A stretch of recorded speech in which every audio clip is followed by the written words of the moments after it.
할렐루야. 이제 장마가 끝나고 본격적으로 무더위가 시작되는 8월입니다. 이 8월 한 달도 세상이 뜨거움의 열기보다 우리가 하나님을 향한 사랑의 열기가 더해짐을 통해서 하나님만을 더 뜨겁게 사랑할 수 있는 그런 8월 한 달, 또한 여름의 이 계절이 되시기를 주님의 이름으로 간절히 축원을 드립니다. 우리 이렇게 한번 외쳤으면 좋겠습니다. 한 달의 첫 시간을 주님과 함께, 한 달의 첫 시간을 주님과 한 달의 함께, 첫 시간을 주님과 함께, 한 달의 첫 시간을 주님과 함께, 한 달의 첫 시간을 주님과 함께. 한 달의 첫 시간을 주님과 함께. 참 한 달이라고 하는 것이 얼마나 빨리 지나간지 모릅니다. 그저께가 첫날이었는데 또 첫날이 돌아옵니다. 여러분, 이 첫날, 이 새벽을 통해서 제가 늘 말씀드리는데, 이 첫날이라고 하는 것이 얼마나 우리에게 귀하고 소중한 날이냐. 물론 하나님께서 우리에게 허락하신 모든 날들은 다 귀하고 복되고 축복된 날이기는 합니다.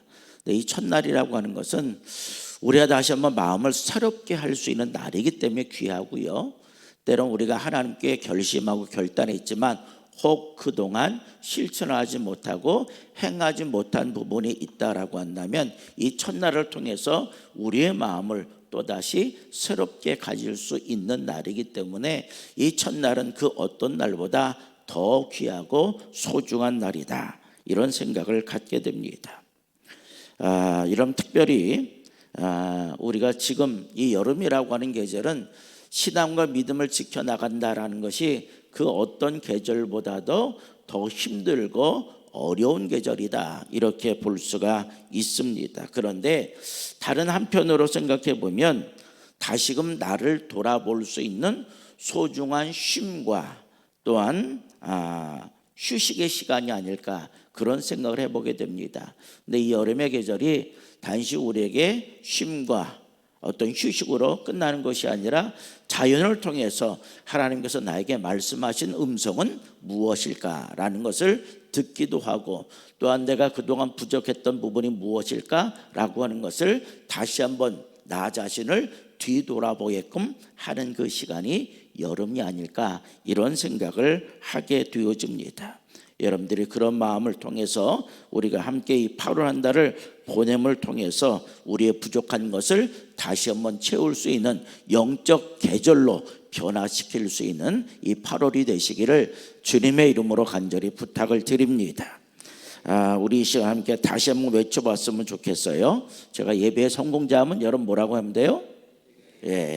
자, 예배의 성공자가 인생의 성공자입니다. 큐티가 살아야 영적 생활이 삽니다. 성경 통독, 하나님을 만나는 길입니다. 성경 필사, 하나님의 말씀을 마음에 새기는 일입니다. 아멘. 여러분, 우리가 매일 외치지 않을지라도 여러분의 삶 속에는 매일 이것이 외쳐짐을 통해서 말씀과 더불어 하나님과 더불어 매일매일의 삶을 살아낼 수 있는 그런 시간들이 되시기를 간절히 바랍니다. 또 이 시간 옆 사람하고 인사했으면 좋겠어요. 하나님을 더 뜨겁게 사랑하는 계절이 됩시다. 하나님을 더 뜨겁게 사랑하는 계절이 됩시다. 자, 이 새벽에 만난다는 것은 기적과 같은 사실입니다. 그렇잖아요. 새벽 5시 반에 우리가 약속해서 이 자리에 모인다는 것은 쉬운 일이 아닌데, 우리는 그 약속을 잘 지켜서 오늘 이 새벽 하나님을 만나는 자리에 분명히 나온 줄로 믿습니다. 자, 제가 한 가지 질문을 던지면서 오늘 말씀을 좀 시작해 보려고 합니다. 나는 가장 귀한 것을 아끼지 않고 기꺼이 내어줄 만큼 사랑하는 사람이 있는가? 한번 속으로 대답해 보세요. 어떤 사람은요, 쉽게 대답할 수 있는 분도 계실 거고, 어떤 분은 지금도 생각하고 있지만은 여전히 스스로 나에게 대답하지 못하는 분도 계실 겁니다. 여러분이 사랑이라고 하는 것 얼마나 귀하고 고귀한 일입니까? 왜냐하면 여러분, 사랑하는 사람에게는 내 것이라고 하는 것이 존재할까요? 안 할까요? 대답이 없어요. 사랑하는 사람에게는요, 내 것이 존재할까요, 안 할까요? 여러분 사랑 안 해보셨어? 여러분 사랑하는 순간 사람은 눈이 멀어. 사랑하는 순간 더 이상 내 것은 누구의 것이야? 사랑하는 사람의 것이야. 그래서 여러분 사랑하는 사람에게는요, 내 것이라고 하는 것 자체가 존재하지 않는다라고 하는 거예요. 그래서 사랑은요, 참 고귀하고 소중한 겁니다. 그러기에 하나님도 우리를 사랑하셨기 때문에 하나밖에 없는 독생자 예수 그리스도를 나의 것으로 생각하지 아니하고 우리를 사랑하셨기 때문에 기꺼이 우리를 위해서 내어 주신 줄로 믿습니다. 이게 뭐예요? 사랑의 기본이고 사랑의 근본이라고 하는 거죠. 여러분 그렇다고 한다면요, 우리가 하나님을 사랑하는 것도 마찬가지지 않겠느냐라고 하는 겁니다. 하나님은 우리를 위해서 하나밖에 없는 그 독생자 예수 그리스도를 내 것이라고 생각하지 아니하고 가장 소중한 것을 우리를 위해서 내어주시며 우리를 뜨겁게 사랑해 주셨다라고 한다면 우리 또한 나에게 있어서 가장 귀한 것을 내 것으로 생각하지 아니하고 누구의 것으로? 하나님의 것으로 생각하고 내어드림을 통해서 누구를 더 뜨겁게 사랑해야 돼요? 하나님을 더 뜨겁게 사랑해야 된다는 거예요. 그래서 그것이 뭐가 될 수 있느냐? 진정한 사랑이 될 수 있다라고 하는 거예요. 자, 그렇다고 한다면 여러분, 우리는 이 뜨거운 계절에, 제가 목회력으로 보면 이 8월은 수련의 달이기도 합니다. 이 뜨거운 계절에 세상의 열기보다 더 뜨겁게 우리의 하나님을 사랑하기 위해서는 어떻게 해야 될까? 하나님을 사랑하기 위해서는 어떻게 해야 될까라고 하는 것이 오늘 이 본문을 통해서 우리가 생각해 보고자 하는 말씀이 있죠. 자, 먼저 하나님을 사랑하기 위해서는 어떻게 해야 되느냐? 첫 번째로 따라해보세요. 하나님이 싫어하시는 것을 하지 않는 것이다. 결국 하나님이 싫어하는 것을 하지 않는 것이 곧 누구를 사랑하는 거예요? 하나님을 사랑하는 거예요. 쉬워요, 어려워요? 하나님이 좋아하지 않는 것 안 하면 돼. 그것이 곧 하나님을 사랑하는 거야. 어렵지 않아요. 자, 우리가 흔히 남편을 뭐라 그래? 남의 편이라고 얘기해. 우리 교회는 해당 안 돼. 남편을 남의 편이라고 얘기하는데 이 남의 편인 남편을 나의 사랑하는 남편으로 만드는 비법을 소개한 책이 있어요. 그 책이 뭐냐? 김재용 작가가 쓴 엄마의 주례사라는 책이에요. 여러분, 이 책은요, 사랑하는 딸을 시집 보내면서 어머니가 그동안 자기가 결혼한 이후에 얻었던 그 비법을 누구에게 전해주는 거예요? 사랑하는 딸에게 전해주는 거예요. 너는 이런 시행착오를 하지 말고 이렇게 살아가면 참 좋은 삶을 살아갈 수 있다. 사랑하는 딸을 생각하면서 어머니가 쓴 책입니다. 우리 청년분들 아직 시집 안 갔잖아, 그지? 그 시집 가기 전에 읽어보면 좀 좋을 거야. 우리 자녀들 시집 안 간 그 딸들이 있으면요, 한번 이것을 사서 전해주면 좋을 것 같아요. 자, 이 저자가 여기서 강조한 것이 뭐냐? 이겁니다. 남편이 좋아하려 하는 것을 하려고 하는 것이 아니라 남편이 싫어하는 것을 너는 하지 말아라. 이게 가장 이 책의 핵심적인 거예요. 좋아하는 것을 하려고 하지 말고 싫어하는 것을 하지 말아라. 간단합니다. 여러분, 진정한 사랑이라고 하는 것은요, 상대방이 좋아하려고 하는 것, 좋아하는 것을 해주는 것보다 먼저 상대방이 싫어하는 것을 하지 않는 것인 줄로 믿습니다. 이게 사랑이라고 하는 거예요. 여러분 쉽지 않아요. 좋아하는 것보다는요 싫어하는 것을 하지 않는다는 거예요. 그런데 많은 사람이 나는 당신을 사랑합니다 라고 얘기하면서 여전히 우리의 삶을 뒤돌아보면 그가 좋아하지 않는 것들, 싫어하는 일들을 여전히 우리는 행하고 있는 것을 보게 되어집니다. 그래서 그 사랑이 제대로 인정받지 못하는 사랑이 되는 거예요. 나는 사랑한다고 그렇게 얘기하는데 받아들이는 사람은 그것을 결코 사랑이라고 받아들이지 않는다는 거예요. 여러분, 그렇기 때문에 사랑은 내가 많이 했다라고 되는 것이 아니라 상대방이 그것을 사랑으로 받아들였을 때에 비로소 사랑으로 인정받을 수 있게 된다라고 하는 거예요. 이게 사랑이에요. 근데 우리는 뭐예요? 자식에 대한 사랑을 어떻게 생각해요? 내가 좋아하는 것을 계속 하는 거야. 그렇죠?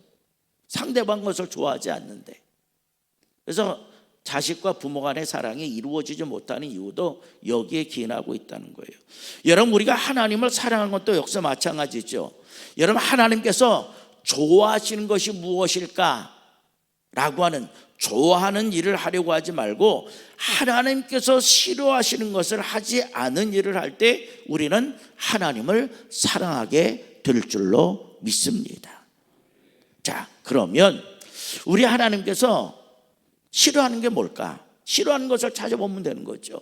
여러분, 오늘 본문 5절 상반절을 보면 누구든지 그의 말씀을 지키는 자는, 이거 뭐예요? 그의 말씀에 순종하는 자는 하나님의 사랑이 참으로 그 속에서 온전하게 되었나니, 온전하게 되었다라고 하는 말은요 성숙하게 되었다라는 그런 말씀입니다. 자, 그렇다고 한다면 말씀을 지키지 않고 순종하는 것, 이걸 보세요. 말씀을 지키는 것, 지키는 자는 하나님의 사랑이 참으로 그 속에 있어요. 여러분, 이것을 좀 뒤집어로 생각해 본다고 한다면 하나님의 말씀을 지키지 않고 순종하지 않는 것, 이것은 뭐예요? 하나님께서 좋아하신 거예요? 싫어하는 거예요? 싫어하는 거예요. 말씀을 뒤집어서 생각해 보자는 거죠. 그것이 뭐예요? 바로 죄라고 하는 거죠. 죄. 여러분, 죄는 누가 좋아해요? 마귀가 좋아해요. 죄는 마귀의 종이 되어지는 사실입니다. 그렇잖아요. 그렇기 때문에 하나님께서 죄를 싫어하시기 때문이 아니라 우리가 죄를 짓게 되면 하나님과의 관계가 뭐예요? 끊어지고 단절이 되어질 수밖에 없다라는 거예요. 그러면 왜 죄를 하나님께서 싫어하실까요? 여러분, 죄라고 하는 것은 다른 말로 말하면 하나님을 믿지 않는 거죠.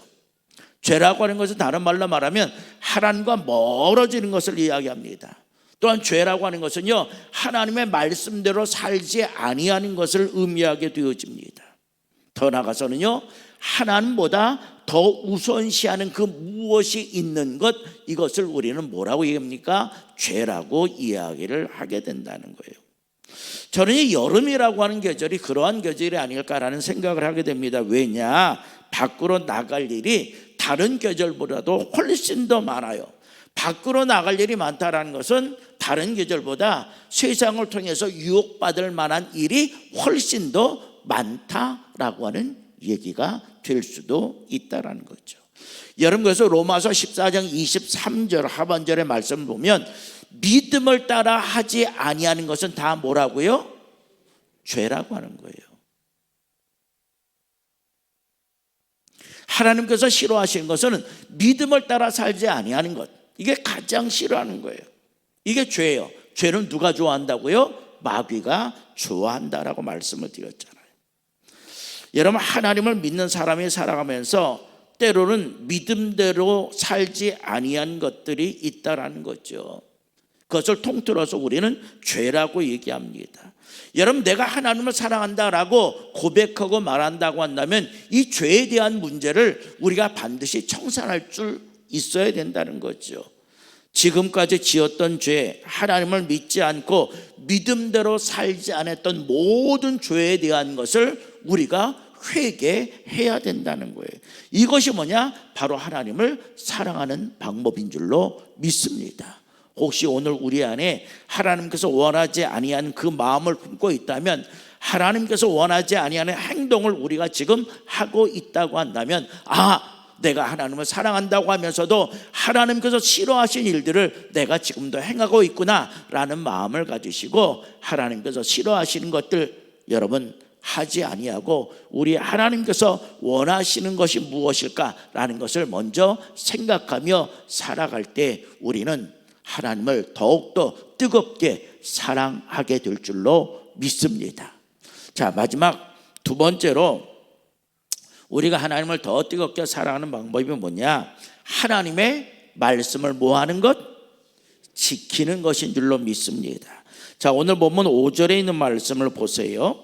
누구든지 그의 말씀을 지키는 자는 하나님의 사랑이 참으로 그 속에서 온전하게 되었나니, 이로써 이 모든 것을 지킴으로써 우리가 그의 안에 있는 줄을 아노라. 아멘. 그의 안에 있다는 것은 나와 그리스도가 연합되었다라고 하는 것을 우리들에게 말씀해 주고 있는 거죠. 우리는 늘 그리스도와 연합된 삶을 살아가야 되는 거예요. 그래야지만 우리가 하나님을 사랑한다라고 진정으로 고백할 수 있다라는 거죠. 이러면 아주 부자로 살았던 귀한 딸이 있었는데 한순간에 아버지의 사업이 다 망했습니다. 살 수 있는 집도 없고 저 지하 단칸방으로 이사를 갔어요. 그러다 보니 이 귀한 딸, 원하는 것을 어머니가 다 해준 거예요. 안 되는 게 없었어요. 그런데 이렇게 집안이 다 무너지고 되니까 먹고 살기 위해서 이 딸도 어디냐? 전선으로 나가는 거죠. 직업을 가져야 되는 거예요.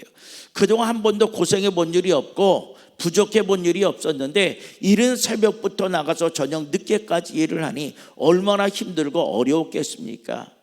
그를 잘 아는 친구 하루는 찾아온 거예요. 그를 위로하기 위해서. 그러면서 얘기합니다. 나는 내가 며칠 직장 다니다가 그만둘 줄 알았는데 오늘 너의 얼굴을 보니까 피곤하고 힘들다는 것보다는 참 평안하다라고 하는 그 얼굴이 내 모습이야. 어떻게 내 마음이 이렇게 평안해? 이렇게 물었더니 그가 얘기하는 거예요. 내가 직장을 다니면서 나와 함께 하는 사람이 있는데 그 사람이 나를 자기의 가족처럼 따뜻하게 대해줬다는 거예요.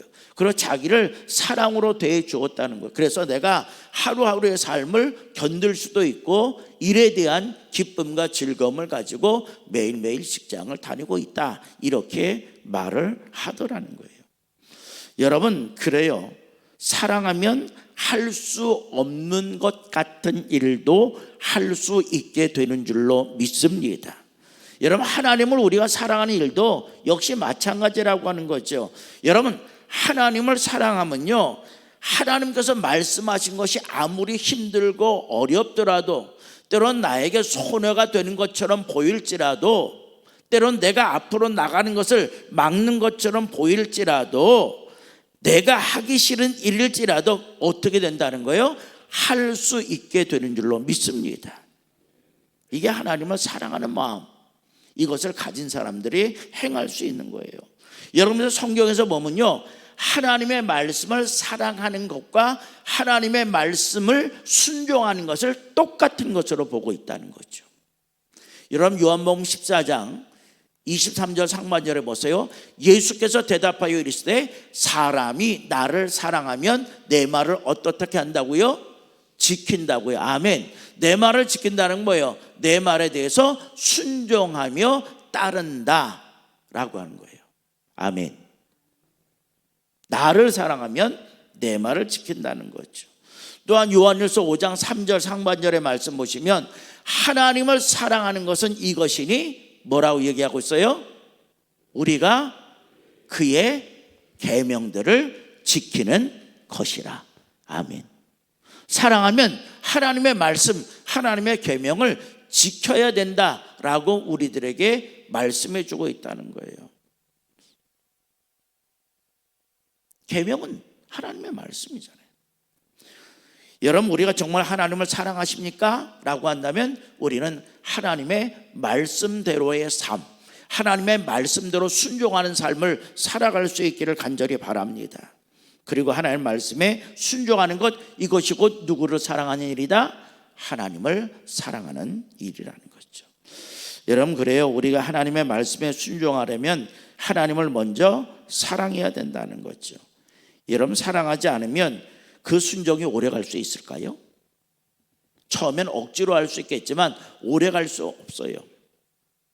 나에게 유익이 되지 않으면 금방 식어버리는 것, 이게 뭐예요? 순종이고 사랑이라고 하는 거죠. 여러분, 남녀 간에도요, 뜨겁게 만나는 것 같은데 금방 헤어지는 이유가 뭘까? 그 안에 서로 순종하는 마음이 없는 거예요. 너의 마음이 곧 내 마음이고 내 마음이 곧 너의 마음이야. 이러면 더 뜨겁게 사랑할 수 있는데 서로 간에 순종하는 마음이 없기 때문에 뜨거운 것처럼 보여지지만 금방 그 사랑은 식고 사람은 헤어질 수밖에 없다는 거예요. 결국 사랑의 마음이 없다는 것은요, 내 주장만을 계속 내세우는 거예요. 그럼 결국요, 우리는 사랑할 수 없게 되어진다는 거예요. 여러분, 요한복음 21장의 말씀 보면 부활하신 예수님께서 갈릴리 바닷가에서 누구를 만나게 되죠? 베드로를 만나게 되죠. 베드로 만나서 베드로에게 똑같은 질문을 3번 하게 됩니다. 내가 나를 뭐 하느냐? 사랑하느냐? 내가 너를 사랑하느냐? 내가 나를 사랑하느냐? 똑같은 질문을 3번씩이나 하게 되는 것을 보게 됩니다. 그때 베드로가 뭐라고 대답합니까? 내가 주님을 사랑하는 줄 주님이 아십니다. 이렇게 똑같이 대답해요. 그러면서 우리 주님께서 베드로에게 하신 말씀 속에서 우리는 그 대답을 찾을 수 있어요. 요한복음 21장 18절을 보세요. 내가 진실로 진실로 내게 이르노니 내가 젊어서는 스스로 띠뛰고, 띠뛴다는 것은 행동하거나 여행을 가기 위해서 옷을 꽉 줄로 동여매는 거예요. 이게 띠뛰는 거예요. 내가 젊어서는 스스로 띠뛰고 원하는 곳으로 다녔거니와. 젊었을 땐 네 마음대로 다 행동하고 다녔다는 얘기예요. 그런데 늙어서는 내 팔을 벌리리니, 이런 팔을 벌린다라는 것, 이게 어떤 느낌이 들어요? 십자가의 느낌이 들지 않아요? 그 얘기에 지금 하는 거. 늙어서는 내 팔을 벌리리니 남이 내게 띠띠우고, 여기서 남이라는 건 누굴까요? 예수 그리스도를 의미하죠. 하나님의 말씀, 주님의 말씀에 따라서 순종하는 거죠. 원하지 아니하는 곳으로 데려가리라. 아멘. 남이 내게 띠띠우고, 이건 뭐예요? 내가 스스로 나의 주장이 아니라 하나님의 뜻 가운데 원하지 않은 것, 이게 뭐예요? 십자가의 죽음이라고 하는 거죠. 내 팔을 벌리는 십자가. 젊어서 내 마음대로 다녔지만 이제 나이가 먹어서는요, 고난을 받고 십자가에 거꾸로 매달려 순교하게 될 것이다 라는 것을 예고하는 말씀이 지금 이 말씀이에요. 여러분, 이 말씀은 상당히 우리들에게 의미가 주고 있는 말씀이에요. 앞으로 베드로의 삶이 어떤 삶을 살아가게 될 것인가. 내가 나를 사랑한다라고 얘기했다라고 한다면 앞으로 너의 삶의 모습은 이렇게 될 것이야 라고 얘기하는 거예요. 나를 위해서 죽음의 삶을, 십자가의 삶을 선택하게 될 것이다. 정말로 베드로가 후에 거꾸로 십자가에 매달려 죽게 되어집니다. 여러분, 결국 이 말은 뭐예요? 사랑한다라고 하는 것은, 하나님을 사랑한다라고 하는 것은 자신의 뜻보다 누구의 뜻에 순종하며 살아가느냐? 하나님의 뜻에 순종하며 살아가는 것. 이것이 바로 하나님을 사랑하는 일이라고 하는 거예요. 여러분, 그래요. 사랑이 순종을 낳습니다. 우리가 하나님을 사랑할 때 하나님의 말씀을 지키며 우리 또한 말씀대로 순종할 수 있어요. 여러분, 그저 우리가 사랑한다라고 하는 어떤 감정만으로, 그리고 사랑한다라는 입술의 고백만으로 그 사랑이 완전하지 않다는 거예요. 사랑의 고백 뒤에는요, 사랑을 행할 수 있는 삶이 반드시 우리의 삶 속에 따라와야 된다는 거예요. 내가 예수를 믿습니다라고 고백한 이후에는요, 그 믿음의 고백이 우리의 삶의 실천과 행함으로 따라와야 된다는 거예요. 내가 하나님을 사랑한다라고 고백한다면 사랑하는 그 모습이 우리의 삶의 행함을 통해서 따라 나와야 그것이 진정한 믿음이 될 수 있고 진정한 사랑이 될 수 있다라고 하는 거죠. 여러분, 그래서 하나님을 사랑한다는 것은 하나님의 말씀을 지키며 순종하는 것인 줄로 믿습니다. 우리는 이 무더운 여름에 하나님으로부터 멀어지게 하고 하나님이 싫어하신 일들에 대한 유혹이 있다라고 할지라도 우리는 언제나 하나님을 사랑하는 마음만큼은 결코 변하지 않을 수 있기를 간절히 바랍니다. 사랑하는 성도 여러분, 그런데 오늘 우리들의 삶의 모습은 어때요? 하나님은 우리를 여전히 사랑하시는데 우리 또한 하나님을 향한 사랑 역시 변함이 없습니까? 그렇다고 한다면 여러분, 사랑이 입술의 고백만으로 끝나지 마시고 구체적인 삶의 실천과 행함으로 나타날 수 있기를 간절히 바랍니다. 그러기 위해서 하나님께서 싫어하신 것 우리도 뭐 하면 돼요? 싫어하면 되고, 하나님께서 좋아하시는 것 내가 좋아하면 됩니다.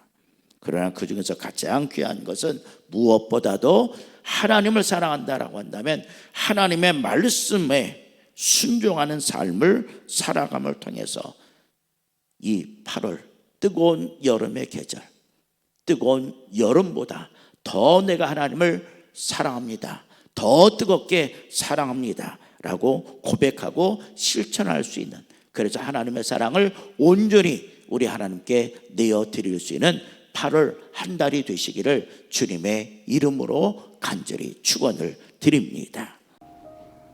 이제 말씀과 기도의 제목을 가지고 함께 기도하겠습니다.